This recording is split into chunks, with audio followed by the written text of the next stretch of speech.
Embarcar lá para Brasília, porque, como diz aquele velho refrão, todo carnaval tem seu fim. Para meros mortais, o fim é hoje, a partir do meio de tempo. Para alguns, né? Não houve nem começo, nem meio, nem fim. Para outros tantos, haverá fim ao meio-dia a partir de hoje. Mas em Brasília a coisa pega mesmo para deputados e senadores, para parlamentares, diga-se de passagem, como diria o craque Neto, né? Porque Brasília está trabalhando já há muito tempo. Mas para os parlamentares a coisa ferve mesmo a partir da semana que vem, né, Luciana Verdolim? Bom dia. Bom dia, Colombo. Olha, não tem agenda prevista no Congresso Nacional agora no fim dessa semana, só a partir da segunda-feira.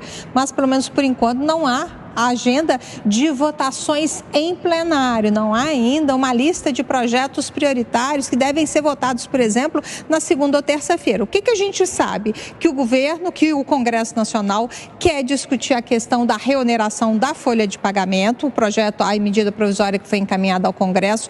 O Congresso, deputados e senadores, querem agora que o governo encaminhe, melhor dizendo, um projeto alternativo. Está sendo aguardado tanto na Câmara quanto no Senado. Uma outra prioridade é o programa emergencial de retomada do setor de eventos. Se vai ser mesmo prorrogado esse programa, o PERSE, é uma reivindicação aí do setor. Essa é uma das prioridades junto com a reoneração da folha de pagamentos. Dentro do Senado Federal, o presidente da Casa, Rodrigo Pacheco, já deixou bem claro que tem várias questões que precisam ser discutidas. Reforma tributária, a regulamentação é um dos itens que deve tomar boa parte do tempo aí dos senadores agora em 2024, principalmente no primeiro semestre, antes ainda das eleições municipais. É uma prioridade de Pacheco. Ele disse também recentemente que é preciso avançar na revisão do Código Civil, do uso da inteligência artificial e a questão do aperfeiçoamento do sistema eleitoral. Tem também aqueles vetos do presidente Lula ao orçamento que foi aprovado tanto na Câmara quanto no Senado. Foram feitos vetos nas chamadas emendas de comissão. Deve ter uma reunião do Congresso Nacional logo depois aí da volta ao trabalho de deputados e senadores, mas pelo menos por enquanto não está ainda marcada essa sessão do Congresso que vai analisar os vetos. A expectativa é de derrubada do veto. Lá na Câmara, o presidente da Casa, Arthur Lira, já avisou também que, além da questão envolvendo a reoneração, a regulamentação da reforma tributária, é preciso focar os esforços na questão da chamada pauta verde. O que isso significa? Projetos de hidrogênio verde e energia eólica em alto mar já foram apontados aí como projetos prioritários. Mas para a semana que vem, mesmo aí um feriadão, né, mais estendido, para a semana que vem a gente ainda não tem pautas nem da Câmara nem no Senado, só que vai ter sessão do plenário a partir da próxima segunda-feira, sem definição ainda de quais projetos entrarão efetivamente em discussão. A gente sabe que segunda-feira também é um dia muito fraco no Congresso, os deputados e senadores começam a chegar na parte da tarde, a agenda mesmo só deve ter a partir da terça-feira da semana que vem. É isso aí, vão visitando as bases, né? Sem nunca perguntar às bases se elas querem receber as visitas de deputados e senadores, né? Mas, como muitas visitas por aí, vão chegando, né? E a hora que você percebe, já estão dentro da sala.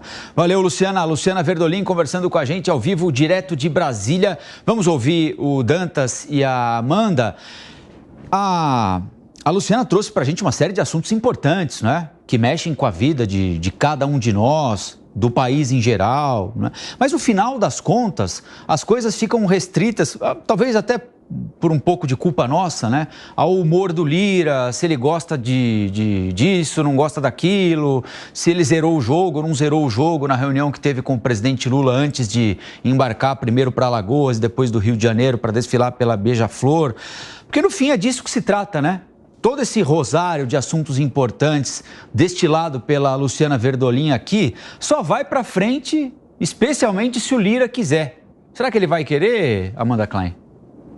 Olha, Colombo, Essa história de zerar o jogo, essa expressão, foi usada por interlocutores próximos à Lira depois da reunião com Lula, que aconteceu na última sexta-feira, véspera de Carnaval. Até porque depois o Lira foi para Sapucaí, o Lula viajou para a África e até voltarem a se reunirem seria só na semana que vem. Lula preferiu antecipar esse encontro, eles tomaram café da manhã juntos na Alvorada.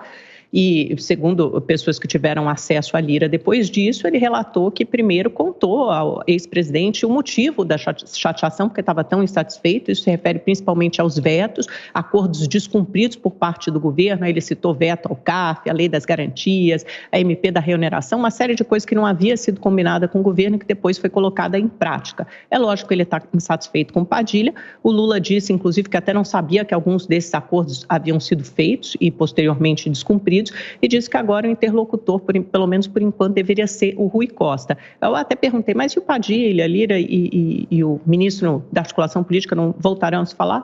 Aí me disseram o seguinte, olha, eu acho que essa relação nem existe mais. Então, Lira disse, depois dessa conversa, que o encontro foi ótimo, que o jogo está zerado. Se o jogo está zerado, talvez ele volte mais animado da Sapucaí e resolva colocar para andar alguns projetos do governo. Ele continua falando principalmente com Rui Costa, ministro da Casa Civil, claro, com Fernando Haddad, que é sempre o interlocutor importante, ministro da Fazenda. E nessa fila, eu citaria, obviamente, a MP da Reoneração, que o Haddad já combinou ali com os senadores, que vai mandar um projeto de lei com urgência constitucional, ou seja, eles terão 45 dias para analisar essa proposta. Eles precisam chegar a um texto que seja um meio termo, provavelmente dará conta de uma reoneração gradativa para esses 17 setores da economia. Aí tem aquela discussão, mas vai ser até 2028, até 2029, a primeira reoneração já entra em vigor esse ano, como faz a questão a Fazenda, ou só no ano que vem? Então tem tudo isso, tem o PES também, que é a desoneração ali para o setor de eventos, e isso também está encontrando maior resistência entre deputados e senadores do que previa a Fazenda. Isso também deve ser discutido, além de toda a regulamentação da reforma tributária. Mas sim, depende em parte do humor do Lira, mas até onde sabemos, o Lira já está mais confortável depois da conversa com o Lula. Bom, o Lira não tem o que reclamar, né? Pelo menos é isso que eu ouço de assessores ali palacianos. Ele conseguiu as suas indicações para as vice-presidências da Caixa Econômica. Ele conseguiu também uma liberação recorde de emendas parlamentares no ano passado, a execução dessas emendas. E também o Lula não pode reclamar, porque a Câmara aprovou toda a agenda econômica que foi colocada, né, em pauta, especialmente aquela arrecadatória, aquela que faz muita diferença aí nas contas e que, de alguma maneira, vai ao encontro desse desejo expressado pelo Haddad do déficit zero. Então, olha, tirando aí esses atritos que nós temos em função do próprio processo legislativo, tem muito mais a ver com questões aí de vaidade, de autoridade, de entendimentos que são feitos que depois são desfeitos, né? Acordos que são firmados que depois são rasgados. Isso que acaba provocando atrito e incômodo, né, entre essas autoridades. O Lula e o Lira já se reuniram no ano passado, ali por volta de outubro, para discutir essa relação. Também saíram dali dizendo tudo bem, está tudo certo. Depois o que aconteceu, voltou a dar problema a relação no primeiro veto do Lula. Então, eu espero que essa relação esteja super bem, corra super bem até o próximo veto. Então, qual é o grande problema hoje no diálogo entre os dois poderes? É justamente o fato de você negociar com o governo a aprovação de uma determinada matéria, negociar no seu conteúdo, na linha, ali no artigo por artigo. Isso ser aprovado a partir de um acordo com os parlamentares e depois, quando vai à sanção presidencial, o presidente veta, ou total ou parcialmente, a lei que foi pré-negociada. Então, isso acaba tirando credibilidade dos interlocutores. Por isso que o Lula disse, olha, tá tudo bem, Lira, mas conversa com o Rui Costa, deixa o Alexandre Padilha quieto no canto dele.